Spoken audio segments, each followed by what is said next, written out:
Hey everybody, welcome back. Scraped the foam off of this sucker yesterday and just got done applying the headliner. Not too bad. I guess it could technically be my second time, seeing that the first one was kiboshed. Yeah, I just went around the edges on it. About an inch overlap. Anyhow, you get the point.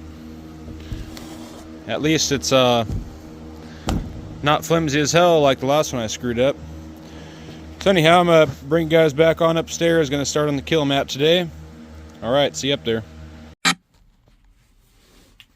Alright, here we're at it.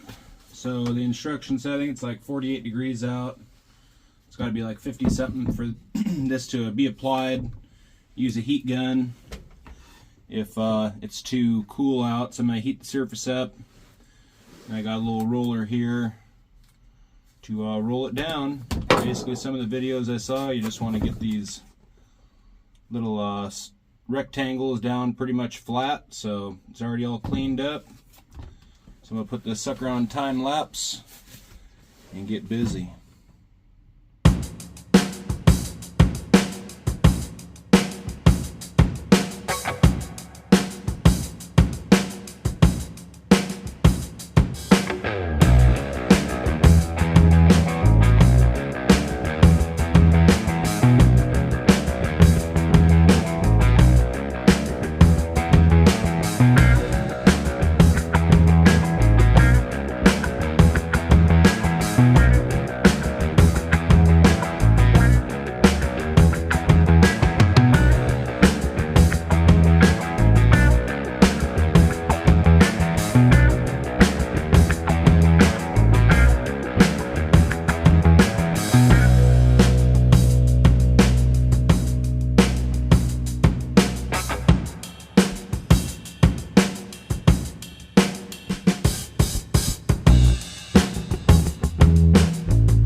Alright, that's how far we're getting today.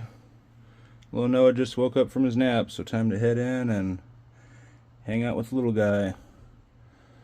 This stuff goes down fairly easy. There's a lot of valleys and mountaintops with this floor. So one thing I found going through it first was going down and pressing all the pieces down. I guess I'm no professional here, but learn as I go. And like all these little spots, I honestly really don't care about trying to come back and fill in. I really don't think it's worth the time, to be honest. That's just my honest opinion. I think all this added is going to be night and day difference than what it was factory, so I'm not going to complain. But it should make a big difference in sound quality inside the rig. It should be a lot quieter, so I'll be happy. That's what counts. Well, anyways, everybody, thanks for watching. Thanks for subbing. Until next time, we'll catch you guys on the flip side.